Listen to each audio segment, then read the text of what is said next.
So, what if the most sensationalized, most misunderstood book ever written isn't actually about predicting the future? Today, we're diving deep into the Book of Revelation, and we're going to look at it not as some secret code, but as a survival guide for people under unbelievable pressure. And that really brings us to the big question that shapes everything else. Is this book a terrifying roadmap of the future, something designed to scare us? Or is it something completely different, a kind of handbook for resilience, meant to build hope right in the middle of chaos? Well, according to our sources, we basically have a choice.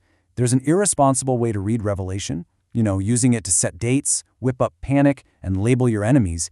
But then there's the responsible path, and that's about understanding its history, seeing it as a call to resist oppressive empires, to build character, and to hold on to hope when things get tough. This quote, right here, is like a perfect gut check for any interpretation. It's simple, really. If reading this book makes you less compassionate, less merciful to other people, you've missed the point entirely. You've just mistaken the noise of fear for the sound of truth. Okay, so let's dig into what it actually means to read this thing responsibly.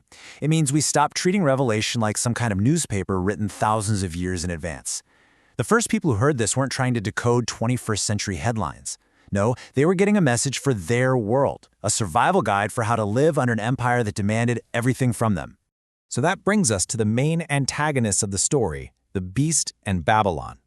Now, these aren't just some cartoon villains. They're these incredibly rich, symbolic pictures of how oppressive systems actually work, not just by scaring us, but by seducing us. First, you've got the Beast. For the original audience, this was obviously the Roman Empire. But the Beast is so much bigger than that. It's a pattern that shows up again and again in history. It's any system that says, I'll keep you safe, but in return, I need your total loyalty and your conscience. And the Beast always has a partner, Babylon. Again, not a literal place on a map. Babylon is the culture, the economy, the whole vibe of the empire. It's the system that makes you want the very things that keep you in line. The luxury, the entertainment, the comfort, all the stuff that can kind of numb your moral compass to the injustice that the whole system is built on. And this quote it nails it, doesn't it? That's the strategy. An empire doesn't always need force. It's often way more effective to just win over our desires. Because when we're entertained and comfortable, we tend to stop asking the hard questions about who's paying the price. And this, right here, this is the absolute heart of the entire book. It's this massive contrast. On one side, you have the Beast, power that works by killing, by coercing, by demanding worship.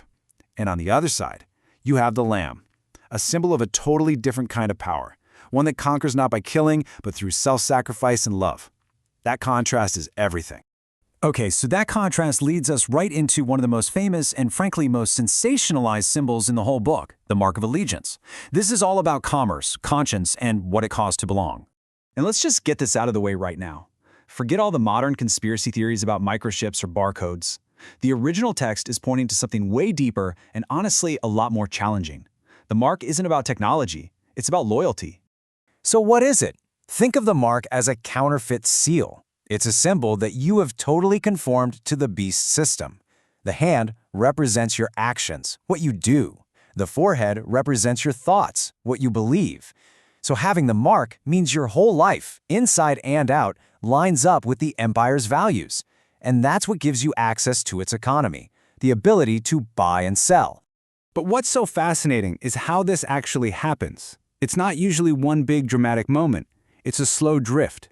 It starts with step 1, just a small compromise, for comfort, for convenience. Then step 2, you rationalize it, you quiet that little voice in your head. Step 3, social pressure kicks in, everybody's doing it, so it starts to feel normal, and then before you know it, you're at step 4. Your allegiance now belongs to the system. And this is what makes that ancient symbol feel so incredibly current. It all boils down to this test. It's easy to say you believe in something when it doesn't cost you anything. But what happens when standing for what's right starts to affect your wallet, your reputation, your place in your community? That's when you find out where your real allegiance lies. All right, for our final section, let's talk about judgment, healing, and hope. We're going to tackle all that intimidating imagery of fire and the end of the world, because a responsible reading uncovers something really beautiful and unexpected. Take the lake of fire. That sounds terrifying, right? But what if we've been looking at it all wrong? The source material reframes it powerfully. It's not the center of God's story. It's the end of evil's story. It's the moment when everything that harms and destroys, oppression, violence, injustice, is finally and permanently removed, making way for something new. So, judgment here isn't really about a courtroom and a punishment. It's about an unveiling. I mean, that's literally what the word apocalypse or revelation means. It's reality finally being seen for what it is, without all the propaganda of the empire. It's the ultimate truth-telling that finally vindicates all the victims of history. And this is the pivot, the big turn that so many readings completely miss. The ultimate focus of Revelation is not destruction. The story doesn't end with things burning down. It ends with something being built. It ends with a city. In this final vision of the New Jerusalem, it's not about humanity escaping a broken planet to float away to heaven. It's the complete opposite. It's a vision of heaven coming down to earth. It's God's presence marrying creation, healing and renewing everything right here from the ground up. And just look at the values of this new world. It offers ultimate security, but at the same time, its gates are never shut. Think about that. That's a symbol of the most radical welcome imaginable. This isn't a city about exclusion. It's a city built for the healing of everyone.